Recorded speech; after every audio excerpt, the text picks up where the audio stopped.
मौजूदा जो भारतीय जनता पार्टी है उसमें सीनियर नेता दो ही तीन हैं, नरेंद्र मोदी, अमित शाह और अध्यक्ष के नाते नड्डा जी। बाकी सब नेता हैं, सीनियर कोई नहीं है। तो इसलिए ये भ्रम किसी नेता को नहीं पालना चाहिए कि वो बड़े सीनियर हैं। तो इसलिए जो है, और ये जो हर्षवर्धन जी ने कहा सही बात है कि असहमति को सहमति में बदलने का उन्होंने एक राजनीति, नई तरह की राजनीति शुरू की है। और मुझे लगता है कि भारतीय जनता पार्टी में तीन तरह का अनुशासन है। पहला अनुशासन तो ज़्यादातर संघ के कार्यकर्ता हैं जो पार्टी में अभी भी उनका बोलबाला है। संघ का अनुशासन जो शाखा से लेकर के और उसमें रहता है। दूसरा पार्टी का अनुशासन और तीसरा सत्ता का अनुशासन। सत्ता का अनुशासन बहुत बड़ी चीज़ होती है, क्योंकि संघ के अनुशासन वाले कल्याण सिंह कई बार बगावत कर चुके थे। पार्टी के अनुशासन वाले शंकर सिंह बघेला भी बगावत कर चुके हैं, क्योंकि उसमें सत्ता का अनुशासन नहीं था। जब सत्ता का अनुशासन होता है तो सारे अनुशासन जो है उसके सामने बौने हो जाते हैं। आज भारतीय जनता पार्टी में सत्ता का अनुशासन है और नरेंद्र मोदी जी की लोकप्रियता का अनुशासन है। सबको मालूम है कि अगर जीत मिल सकती है तो उसका सबसे बड़ा फैक्टर नरेंद्र मोदी जी के नाम पर मिलने वाला वोट है। ये सही हर्षवर्धन जी कह रहे हैं कि लेकिन मोदी जी इस बात को जानते हैं कि उनका वोट, उनके नाम पर मिलने वाला वोट कई बार नाव को किनारे तक तो पहुंचा सकता है, लेकिन एकदम किनारे तक पहुंचाने के लिए उसको थोड़ा और सपोर्ट चाहिए।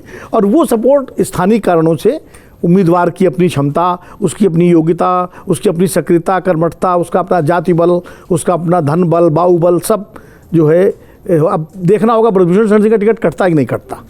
ये भी एक बड़ी कसौटी होगी कि इतने विवाद के बावजूद अगर उनको टिकट मिलता है तो कहीं ना कहीं ये बात साबित होगी बाहुबल का भी बड़ा योगदान है।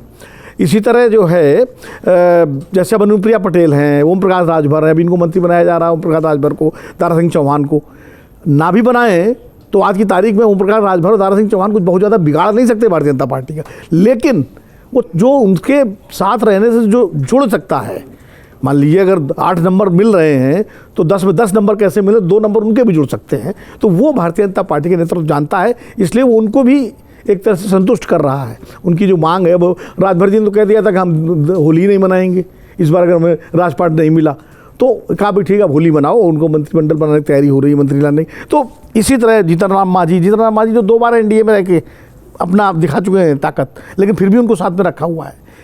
चिराग पासवान, पशुपति पारस, दोनों को साथ में रखा हुआ है कि इनसे जो ऐड हो सकता है वो भी ऐड हो। नीतीश कुमार भले आ गए हों, लेकिन नीतीश कुमार का आने का ये मतलब नहीं चिराग पासवान और पशुपति पारस को और जीतन राम मांझी, उपेंद्र कुशवाहा को भारतीय जनता पार्टी किनारे कर देगी।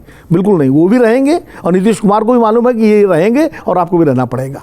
तो ये एक रणनीति भी है। जहाँ तक भाजपा के अपने उम्मीदवारों की बात है तो निश्चित रूप से कुछ क्राइटेरिया तो पहले से तय है। उम्र का क्राइटेरिया कि भाई 75 पार या 75 तक पहुंच चुके लोगों को रिपीट नहीं किया जाएगा। दूसरा, कई ऐसे सांसद जिनके खिलाफ बहुत असंतोष है, नाराज़गी है, उन पर भी विचार हो रहा है। मेरी जहाँ तक सूचना है कि जो रात में मीटिंग हुई 3 साढ़े 3 बजे तक, उसमें मोदी जी ने जो लिस्ट आई उसमें बहुत हेर फेर किया है, बहुत सारी चीज़, क्योंकि बहुत व्यक्तिगत स्तर पर भी वो फीडबैक लेते हैं। उनके तमाम जो चैनल हैं उन पार्टी के अलावा, उससे भी कई चीज़ें जो है वो देखते हैं। अगर आप ये वीडियो YouTube पर देख रहे हैं तो हमारे चैनल को सब्सक्राइब करें और बेल आइकन को दबाना ना भूलें। अगर आप Facebook पर ये वीडियो देख रहे हैं तो हमारे पेज को लाइक करें।